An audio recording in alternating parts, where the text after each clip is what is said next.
Well, hello everybody and welcome to episode 2 of the HooperCast. My name is Connor Dempsey. I'm going to stop saying that eventually.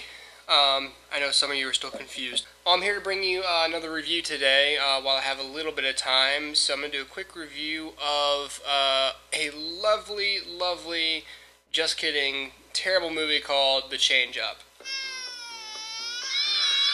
It's your turn.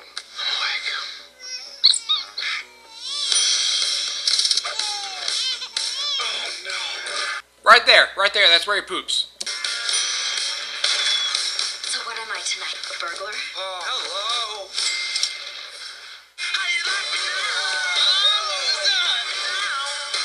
Tell me about your women. I have been keeping company with a number of nice ladies. What is her name? That is Tatiana. Wow. I have to make her cry first, She's but gorgeous. it's worth it. Yeah, this right here is Brenda. She wants it in wheelbarrow, Arabian goggles, the Arsenio Hall, the pastrami sandwich. I don't even know what these are. You're married. Good point.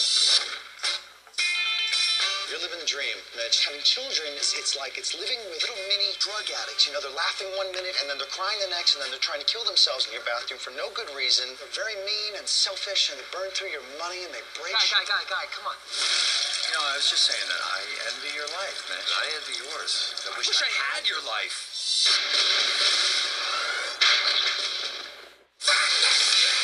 You wished for my life when we were pissing in that fountain. We wished we had each other's lives. I was just trying to be nice. Oh, my God!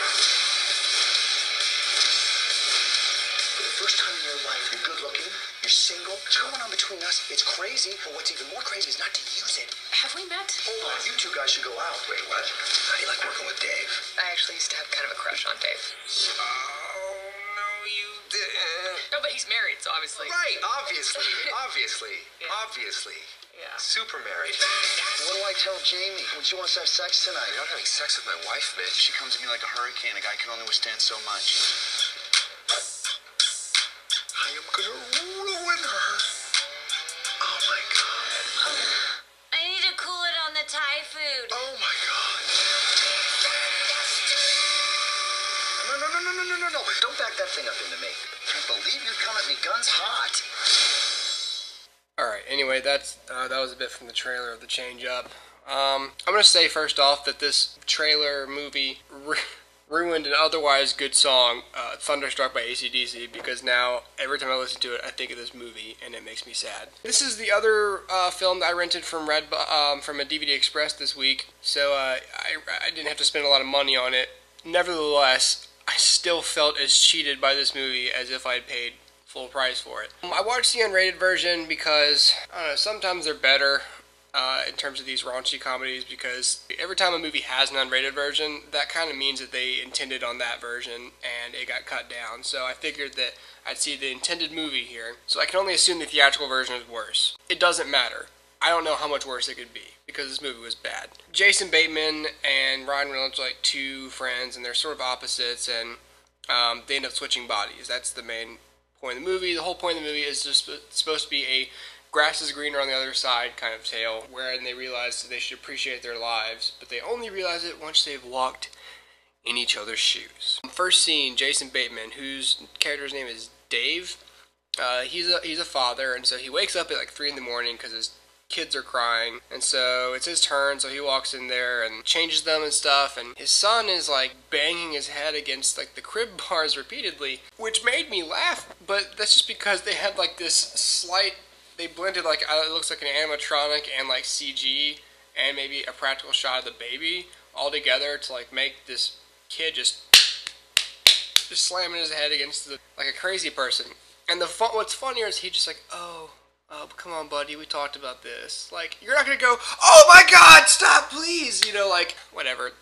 I'm not a father, but I think any reasonable father, no matter how often this has happened, wouldn't just let this continue to happen. If your kid's banging his head against, like, a table or something, and especially when he's still developing, you're gonna let him, like, inflict head trauma on himself like that, and just be like, oh, just be, like, all hipster and apathetic about it. Anyway, so, the point is, he's changing, like, his kid's diaper, and his son projectile poops across basically like 2 or 3 feet into Jason Bateman's face and mouth.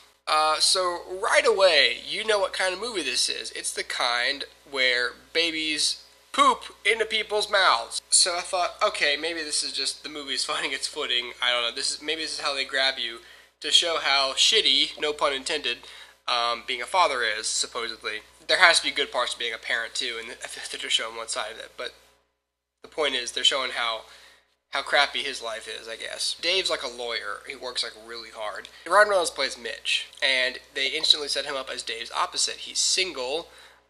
He gets with a lot of women, different women, and Ryan Reynolds is like an actor, which means he basically dropped out of high school to pursue acting, and he sort of acts, but most of the time he's unemployed. But he has this big like apartment that looks like a 17-year-old decorated it. Like if you gave a 17-year-old $10,000 and said, just buy all this crap that you want and put it in here. Like there's video game stuff around. I think there's like a pinball machine, and he just lays around and smokes pot all day, really. And he doesn't really hate his life. Like that's a fundamental problem with the movie, because you would think that he would be dissatisfied with his life as well, and that's what prompts him to, change and stuff like that. So look, they want each other's life, and they're on the phone, and basically like Mitch says, hey, we're hanging out tonight, don't forget.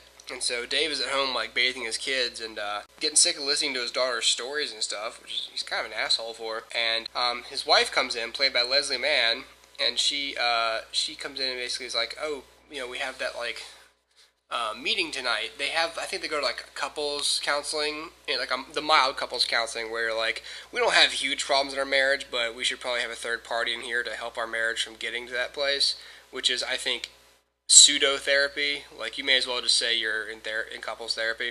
There's nothing wrong with admitting that, but they keep missing it because he's working so hard, and he forgot. And he's like, oh, I promised him I'd go to his game right away. Okay, so you're going to pick going and having a beer with your friend, which you could probably just do tomorrow. He doesn't have a job. His schedule is pretty flexible. Or go to marriage counseling with your wife, and you're going to skip marriage counseling. No wonder you're in therapy with your wife. So basically, she like generously, instead of getting pissed at him, she generously says, well, okay, I think I can do Monday night. And so it's like, she just made an excuse for your dumbass. So you can go out and like and while he's out having beer with Ryan Reynolds, he complains about his life and having kids, and he talks about how he got married too early and threw his life away into his job and a family, which honestly, he excels in his career, and he has a loving family. I think he should just shut up and be happy, because he really doesn't have anything to complain about. His wife just made an excuse for him. He's complaining about them so much, and at this point in the movie, his family has given him no reason at all, nor do they, in the entire course of the movie, give him reason to not want his life, because he has a good life. Right away, I'm thinking he's just kind of a prick, instead of a likable character who wants to change. He just kind of thinks his life is crappy and whatever. And to be fair, they set up later in the movie that Leslie Mann is unhappy because he works all the time and all that. So if he just realized that he needs to work a little less, because, okay, look, I'm all for career ambition, but like, she even says like he makes plenty of money, but he keeps wanting more. He wants more kids, and he wants a second house and like 3 cars. And it's like, I understand wanting things, but he's neglecting his family for his job, and he's doing fine like with what he has. So I mean, I guess the movie's really about appreciating what you have. And it's weird because that's the only real character thing in the movie is Leslie Mann. Is like the only character I really cared about and sympathized with during this movie, because she's been neglected for like 5 years while he's chased this promotion. It's just, I felt bad for her more than the main characters, which shows that the movie, whatever. Consequently, the only real thing with Mitch is that his relationship with his dad, where his dad, played by Alan Arkin, his dad, they don't have a good relationship, but his dad's like getting married, and I guess he's getting married for like the 5th time or something, because Ryan Reynolds is like not taking him seriously, and he won't come to the wedding and give them a toast. Again, I'm sorry, you don't seem to hate your dad, and if you do, you don't have any reason. The movie doesn't give you a reason why he's justified in hating his father. So both the characters are kind of jerks, and so after they switch bodies, they obviously are ruining each other's lives because they are not each other, and it's weird because I'll give Dave credit. Dave, in Ryan Reynolds' body, tries to be him and tries to act and do all this stuff, but Mitch, in Jason Bateman's body, just continues to be himself, and like, no, and hilarity ensues. Just kidding, not really, because it's not funny, it's just irritating, because he's messed up this guy's career and his family life, you know, cursing around his kids, like, all this stuff. They finally have one of those meetings in movies, where it's a huge meeting and everything hinges on it, and then the main character is going to mess it up, but at the same time save it. And that's what happens. Like, there's this big meeting with, like, the Japanese, I think, which is a big cliche in movies. Can we not pick another country to have a critical deal with? Is it because the Japanese are culturally the opposite from us? Why don't we have a meeting with, like, I don't know, like the Indians, or, like, I don't know, it's just always the Japanese, because they always seem to be appalled by, like, Americans who speak their minds. So every time an American says, like, oh man, just, this deal is bullshit, the Japanese are like, oh, like, you know, just all freaked out by it. Would no other country be appalled by bad manners? Or the I don't know. I guess because the Japanese are perceived to be so proper and so well-mannered that they'd be offended by the slightest breach in etiquette. But it's a business meeting. Another American should be offended by a breach in etiquette. Why does it have to be the Japanese? I don't know. It doesn't really matter. All I can think of is that the entire time they're doing a deal with the Japanese, and I kept thinking about how many times that's been done.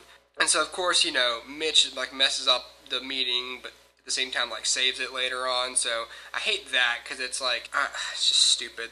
The movie is, well, okay, so it keeps going on, and of course, at some point, like, you know, they point out each other's problems. You know, Mitch's problem is he's a quitter, and he never finishes anything, and that he's going to mess up Dave's life, you know, and Dave's problem is that he doesn't appreciate his family. Well, it's weird. They don't even address that Dave has a problem, which is right, because he's not. Mitch does have a problem. Dave doesn't. So Mitch spends the rest of his time as Dave to, like, doing all this legal stuff and, like, pushing this deal through, which is stupid, because they show a big montage where he's sitting there doing legal work. Like, how does he know how to, like, notarize something? Like, how people go to college for this? Like, how does Mitch just, you know, I know he's an actor, but they establish he's not a good one.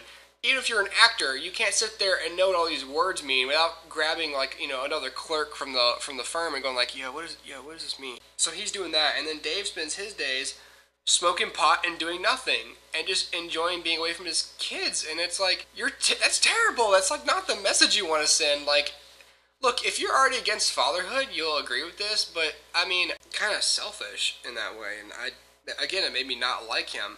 Mitch actually makes an art because he becomes responsible, or at least responsible enough to not mess up Dave's life. But I'm just going to say this, the fact that the biggest thing I hated in the movie was the fact that they didn't fire Jason Bateman.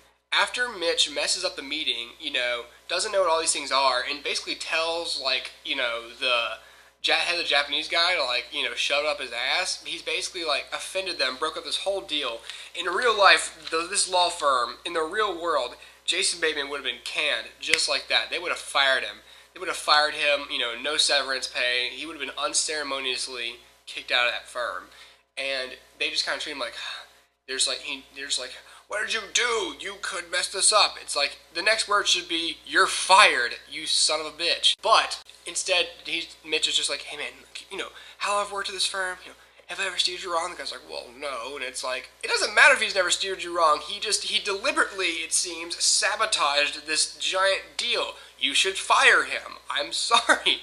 Or at least never promote him. Like, that was just, I don't know. Maybe I don't know how business works, but it just seems stupid.